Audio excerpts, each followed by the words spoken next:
everybody. Welcome back to another episode of the Format Podcast. About to get it going today. We're going to talk some NBA. You know what it is. And if we're talking about NBA, let's be real here. You know what the topic is. Sometimes we switch it up, but as of right now, we know who's the face of the NBA. We know who's the purveyor, the biggest stories in the league. So we're going right back there. LeBron James. But Bruce, I thought you're not a fan of LeBron. No, I'm not a fan of LeBron, but I am a trained journalist and I understand what moves the needle. And what moves the needle is LeBron James. So let's get right to it. Over the weekend, he had an episode of his show, The Shop, set in a barbershop where he has guests and he has his friends and they come in and they talk about varying subjects, et cetera, et cetera. This weekend, the guest that he had on was Baltimore Ravens superstar quarterback, former NFL MVP, Lamar Jackson. And they talked about some interesting topics, including race in the NBA in terms of the racial stigma that still exists with black quarterbacks and for black quarterbacks. But this particular show is not really about that. We can get into that another time. This show is about something else that LeBron James mentioned on that episode of The Shop. And what am I talking about? LeBron James is upset. When is LeBron not upset? Anyway, he's upset that as he moves up the all-time career scoring list, last week he just passed the great Kareem Abdul-Jabbar for the most points ever combined between playoff and regular season in NBA history, which is a tremendous accomplishment. You can't take that away from him, but you can observe it with some context, and we'll get to that. But LeBron is upset because when they talk about the all-time great scorers, nobody mentions him. Take a listen. They talk about the best scorers of all time. They never mention my name. Did that piss you off? Yeah, it pissed me off. But you're the crazy part. It pissed me off, but it's like, the crazy part is they don't ever bring my name into it. So LeBron is upset. He's angry because nobody mentions him when they talk about the all-time great scorers. Why is that? Let's dive a little deeper. On its face, it seems like a legitimate gripe by LeBron, right? They all do. But in all seriousness, it seems like a legitimate gripe from LeBron. It seems like it makes a lot of sense for a guy who's just about to pass Karl Malone on the all-time scoring list. He currently sits at number 3. Karl Malone's number 2. Obviously, Kareem Abdul-Jabbar is number 1. If LeBron stays relatively healthy and averages about 25 points per game, he'll pass Kareem for the all-time regular season scoring lead, which is recognized as the all-time scoring lead in the NBA, sometime late next season. And again, phenomenal accomplishment. Played 20 years. Has had a tremendous career in terms of what he's been able to accomplish on the floor. He's got, 4 MVPs. He's got 4 championships. He's got 10 finals runs. Now, if you've watched this show or listened to me, you know how I feel about the 10 finals runs and only 4 championships. But again, story for another day. Today, we're talking about LeBron being upset because he's not mentioned as an all-time great scorer. And I'm going to get into why that is. For me, one of the main reasons that LeBron isn't seen that way is partly of its own doing. Let's be real about that. Listen to LeBron himself. I'm not like a natural scorer. So LeBron, you admit that you're not a natural scorer, right? So when we think about the all-time great scorers, so what do you think about? We think about obviously Kareem because he's number 1. We think about Michael Jordan because, he's got the highest scoring average in history. He's got the highest playoff scoring average.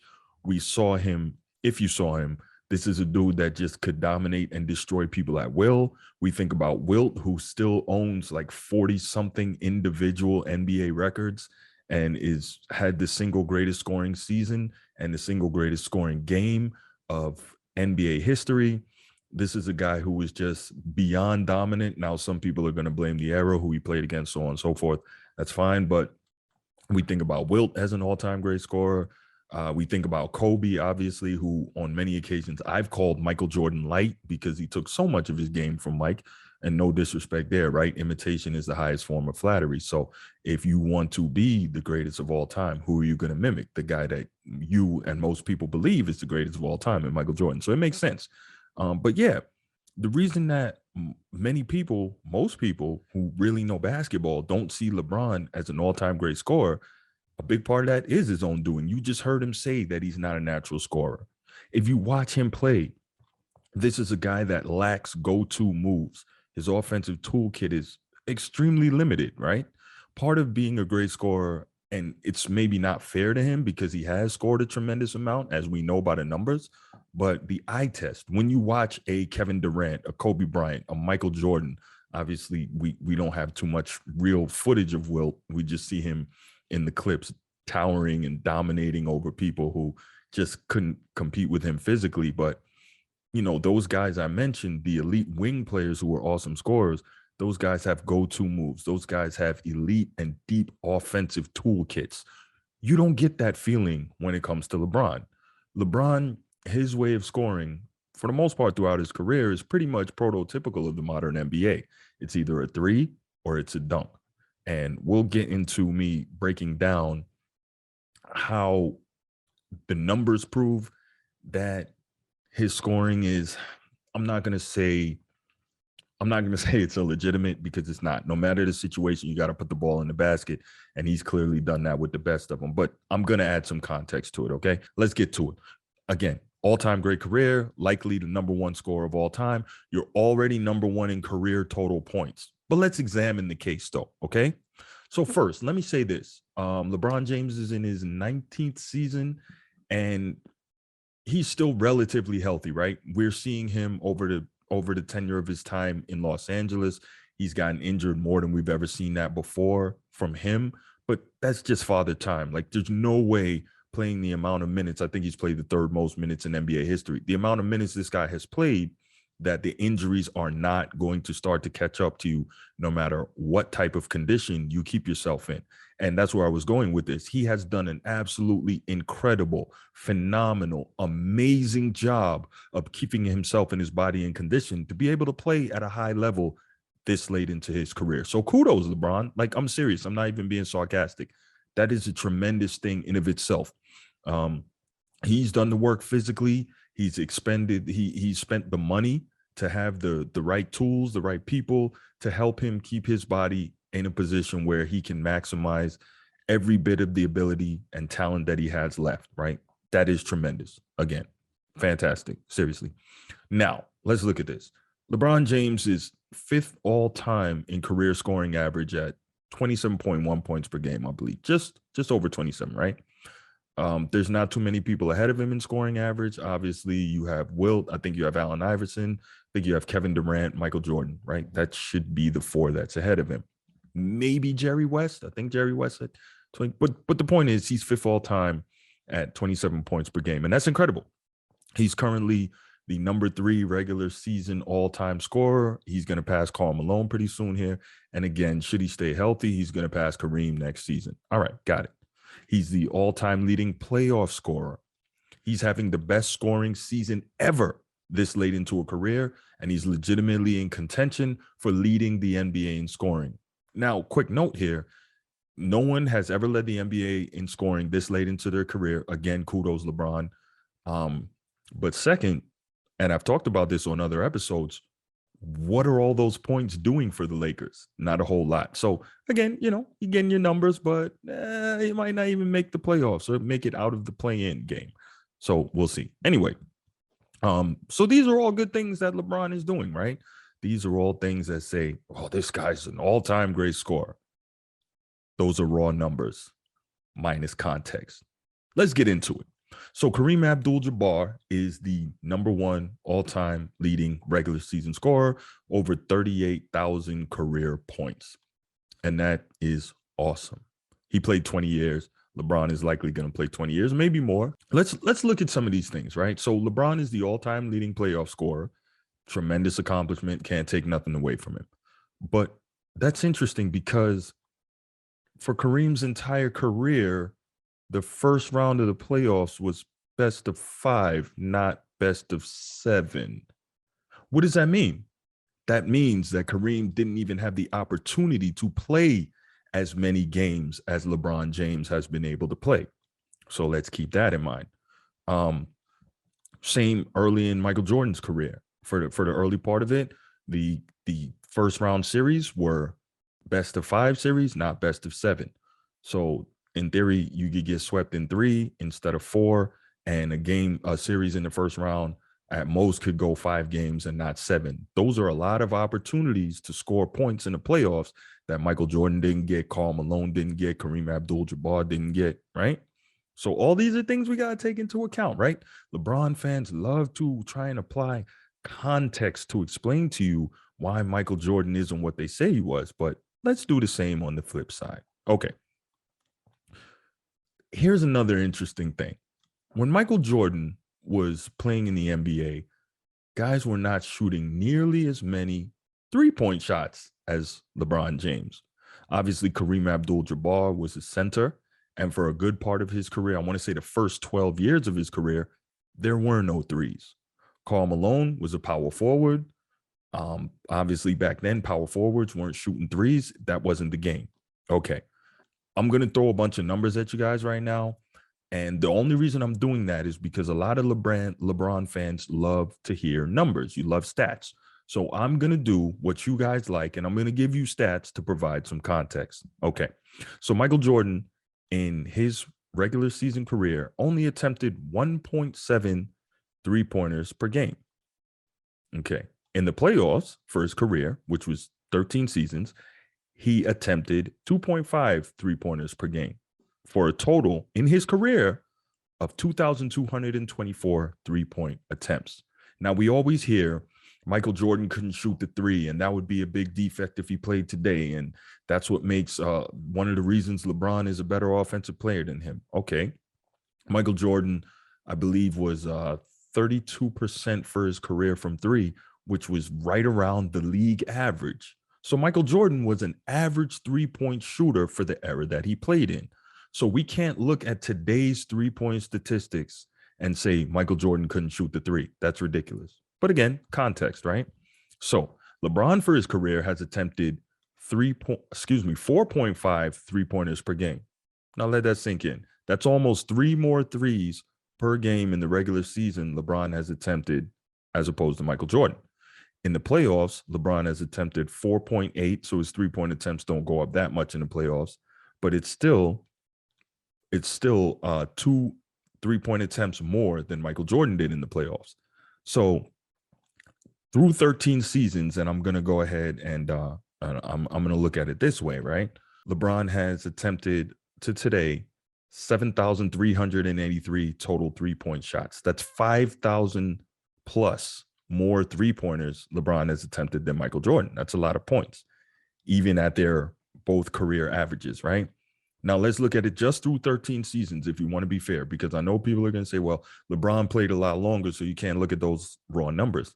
Totally get it. So through 13 seasons, right, Michael Jordan only played 13 seasons. And let me remind you, during those 13 seasons, he won 6 championships, never got forced to a Game 7 in the NBA Finals. Just thought I'd throw that out there. Anyway, through 13 seasons, LeBron has attempted 3,953 three-pointers in the regular season, 1,116 three-pointers in the playoffs for 5,069 total threes. So why am I giving you those numbers? Because what I want to do is a little mathematical exercise. And I am a journalist, not a mathematician, but I'm going to play around with the numbers a little bit here. So what I want to do is extrapolate out Michael Jordan's numbers if he shot as many three-pointers in his 13-year career as LeBron shot in the first 13 years of his career at the same percentage Michael Jordan shot threes for his career. Is that fair enough? Okay, cool. So combining regular and postseason, if Michael Jordan shot the same amount of threes as LeBron through 13 seasons, he would have 2,845 more three-point attempts. And at 32.9%, which is not elite at all, that's actually a terrible three-point percentage today, but was average back then, Michael Jordan would have had 936 more made three-pointers and 2,808 more career points. So now, he would have had a lot more points, which would have put him at third all time. That would have had him pass Kobe. And look at this. If you add that, Michael Jordan would still be behind LeBron today, but LeBron would only be about 1,000 points ahead. And that's 6 years later. Just think about that. Just think about that. So also, if we stop at that 13-year mark, counting regular season points alone, Michael Jordan is 5,459 points for his career ahead of LeBron. But people still try to say that LeBron is the greatest scorer of all time. Yes, people really say that. Richard Jefferson said that. Gilbert Arenas said that. Nick Wright said that. Shannon Sharp said that. Like, these are ridiculous statements to make. Okay, now, I already mentioned Kareem was a center. He didn't shoot threes. And for the first 12 years of his career, there actually were no threes in the NBA. So that's not even an issue. In Malone's era, power forwards didn't shoot threes, right? Okay. Kobe, he came into the league in 1996, retired in 2016 after 20 years. So realistically, he only played about half of his career in what we call the three-point era, right? So three-point era kind of really came in vogue around 2006, 7 seconds or less. Phoenix Suns really kind of kicked that thing off. And prior to that, the game was still a mid-range game. It still had some, big man presence in it, much more so than it does today, right? Okay, so Kobe only played half of his career in the three-point era. So kind of a similar thing to Michael Jordan. He didn't shoot him nearly as much. Okay, now let's talk about how LeBron gets his points.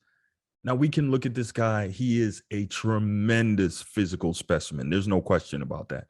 When LeBron James gets going downhill, there's few who have ever played this game who are better at finishing at the rim. With that said, the modern NBA game, and as it has been for most of his career, right, is a game played now with open lanes, much less defensive pressure, less elite shot blocking, rim protection. The floor is much more spread because, as I mentioned, the proliferation of the three-point shot. And so that allows a guy like LeBron to be able to, if he can beat his first defender, pretty much get downhill with no resistance. And if you notice, a whole bunch of his career dunks are on wide open lanes. Hey, he gets the points how he gets them. I get it, but let's not act like what he's doing is super, super special. And the reason I say that, and I'll get to it a little more, is that when you watch the guy play, part of the other reason that we don't think of him as an elite scorer is because he doesn't pass the eye test of having an elite offensive toolkit. Okay, I'll get back to that. So let's talk about the playoff scoring. Okay, in the playoffs, we know LeBron James is the all-time leading playoff scorer, and he's got that by roughly about 2,000 points. And again, tremendous, tremendous feat. He's been able to produce time and time again in terms of statistical production over an extremely long career. So more power to you, LeBron. Very impressed. Mentioned it earlier, how you've been able to keep your body in condition and continue to work at your craft, at least to some extent, to be able to continue to put up these numbers. Okay, now, more context. LeBron has played in 19 years 87 more playoff games than Michael Jordan. Let that sink in. 87 more playoff games than Michael Jordan.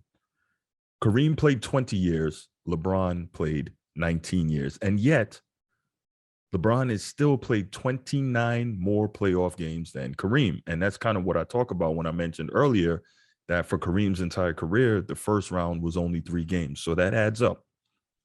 LeBron has played 46 more playoff games than Kobe, 73 more playoff games than Karl Malone. Why do I bring up Kobe, Mike, Kareem, and Karl Malone? Because those are the guys that are with LeBron in the top 5 all-time scoring. So that's kind of where I am on that, why I just chose those guys. Okay.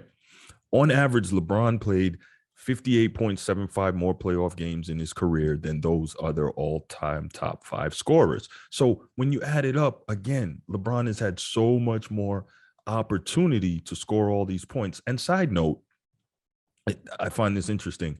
Kobe played 20 years. LeBron has played 19, yet LeBron has played 46 more playoff games than Kobe. Does that say anything to anybody here? Well, I'll tell you what it says to me is LeBron has taken a lot more time to dispatch his playoff opposition, even though he spent the majority of his career in the much weaker conference.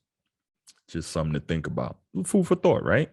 Okay, cool. So let's talk a little more before I get out of here about this. So we talked about part of the reason that people don't see LeBron as an elite scorer because you have to apply the context, and I hope I've helped you to apply some of that. The other thing is he has said himself that he's not a natural scorer. The other thing is he lacks go-to moves in that his offensive toolkit is pretty limited, right? For most of his career, it's been either get a 3 or get a dunk. Also, Most of the other elite scorers, not including big men, have shot the free throw a lot better than LeBron. LeBron's left a lot of points on the floor for an elite, all-time elite wing player, or a guy with an all-time elite wing player career. Let me make that distinction. He's at an all-time career. Anyway, the eye test doesn't show him as a scorer the way it does the other great scorers. So let's think about this, right? Obviously, we know Michael Jordan was one of the most incredible guys ever. And one of the things I love to point to when we talk about Michael Jordan as a scorer versus LeBron as a scorer, when Michael Jordan was playing, as I mentioned earlier, the game hadn't gone out to the three-point line as yet.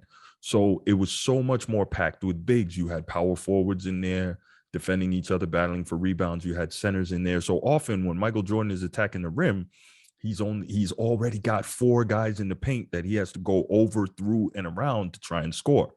I like to point often to the fact that in Michael Jordan's, I want to say either 87 or 88, Michael Jordan averaged 37 points per game, which is incredible, especially for a guard, right? Especially for a guard, and not a guard during the three-point era. But even more so, he only made 12 three-pointers that whole season. Only 12, averaging 37 points per game. Let that sink in. The big-time scorers now, these guys knock down threes at an incredible rate. When Steph Curry averaged 30 a game or 31 a game, he also set the record for most threes made in a season, I believe, at 405. So think about what it took for Michael Jordan to do in a much more physical era, in an era where the paint was packed, to be able to score 37 points a game without the three-pointer as a weapon. Like, that's incredible. Okay, next up, we look at a guy, Kobe Bryant, the guy I like to call Michael Jordan Light. Why do I call him Michael Jordan Light? Explain this already. Kobe said that he modeled his game after Jordan. You can see it, the way he walked, the way he talked, at least early on, his moves. We've all seen the video where you see Michael Jordan doing the move, and then you see a flash on the screen, and then it turns to Kobe. Whoever made that was incredible with the photo editing and the video editing. But you see just how identical, and obviously how much time Kobe spent modeling his offensive game after Michael Jordan. And then we know also that later in his career, Kobe Bryant worked out with Hakeem Olajuwon to get his post game right. Obviously, Dream, one of the greatest post players of all time. We saw Kobe now begin to dominate in the mid and low post. We saw him execute almost flawless footwork, just absolutely incredible, the things that guy could do. His offensive toolkit was so much deeper than LeBron. He had a tighter handle than LeBron. He had a better mid-range shot. He had a better pull-up than LeBron. He had a better post game than LeBron. Clearly has better footwork than LeBron. So all these things, all these different moves that Kobe could go to in his offensive repertoire are, again, why, even though he doesn't have the scoring average LeBron does for his career, and that LeBron has surpassed him in total points, is why we think of Kobe as the better scorer. Okay. We look at a guy like Kareem Abdul-Jabbar, who has arguably the greatest signature shot in NBA history in the sky hook. And that sky hook was great from college at UCLA all the way through a 20-year career in the NBA. And he used that to get about 38,000 points. Obviously, all his points didn't come on the sky hook, right? But 38,000 points, and a whole lot of them, I'd probably say about 30,000 of them, came on sky hooks, which he could shoot from both baselines with both hands, elbow, both hands. I mean, it was just incredible. One of the most graceful, awesome shots ever. He also had a good mid-range shot. He also had some up and under moves in the post. This is a guy who could do it all. But we talk about it, it just looked so different, right? And there's other guys we can go to in terms of looking at them and saying these guys are better scorers. The last one I'm going to mention, he's not even in the top 10 in scoring yet, but you got a guy like Kevin Durant, who he has, I think, 27.7 points per game career scoring average. And the scary thing is he doesn't even look, when you watch him, like he's going hard, right? Like LeBron, he's beating his chest, he's shoving guys out of the way, he's dunking over guys and scowling and all that. Okay, great. It looks super aggressive and all that. But KD is just so smooth. Again, another guy with a better handle than LeBron, a guy with a much better mid-range game than LeBron, a guy who has instituted a post package into what he can do. Just his offensive toolkit and the way he can score the basketball down low, mid range, all the way out to three, off the dribble, catch and shoot, flawless offensive game.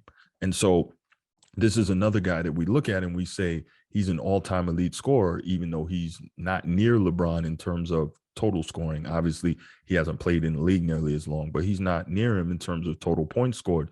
But you look at him and you say, eye test, this guy's a better scorer than LeBron. Also much better from the free throw line. So you see all these reasons why people don't think of LeBron as an all-time great scorer. And realistically, even though the numbers say what they say, and I really feel like people played around with the numbers to kind of come out with this narrative that LeBron is the best clutch scorer in playoff history and blah, blah, blah. Well, okay, whatever. Again, I'm not a statistician. I'd love to sit down with the people who came up with those, but that's cool. But I guarantee you, most people who know basketball, if you went all time and you asked them who you would look to and give the ball to get a basket in a situation where you really need one with the game on the line, most people are not going to say LeBron because the toolkit is limited, right? A lot of people may say Reggie Miller. A lot of people may say possibly Ray Allen. Of course, people are going to say Michael Jordan. Of course, people are going to say Kobe. Some people may say Larry Bird. Like there's other players, probably a bunch of other players that people are going to bring up before they bring up LeBron James. All these things are part of the reasons why they don't see LeBron as an all-time elite scorer. When you place it all in context, when you look at the era, when you look at the style of play, when you look at the rules, right? When you look at the other elite scorers, when you take into account the eye test, at the end of the day, there is a reason LeBron James is not mentioned as an all-time great scorer, despite his total numbers. All right, guys. So, hey, if you disagree or you agree, leave something in the comments for me. Appreciate it. Tell me what you think about that. Anyway, I'm going to get out of here. But before I do, you know what we got to do. Obviously, just want to go ahead and say thanks for checking in. If you're on YouTube and you haven't already, click that subscribe button in the lower right corner of your screen and click the notification bell so you can be notified when new content comes out on the channel. And if you have watched the show, you like the show, please give us that thumbs up. If you don't, right? I'm not the guy that's going to say, give me a thumbs up, even if you don't like it. If you agree, disagree, you can see how to reach me right there on the screen. Please do so. Give me a shout. I love the interaction. If you want the audio only version of the podcast, anywhere you get your audio podcast, just type in the format podcast. We should come right up. Go ahead and subscribe. Always putting out new content. Appreciate it. And if your audio podcast platform allows you to, please give us that 5-star rating. And if you like, leave a comment. All that stuff helps in the algorithm, helps us to continue to rise and keep coming up, make us easier to find and spread the show. All right. Yeah, I guess that's about it. And as always, have a great day. See you next time. And I'm out. Peace.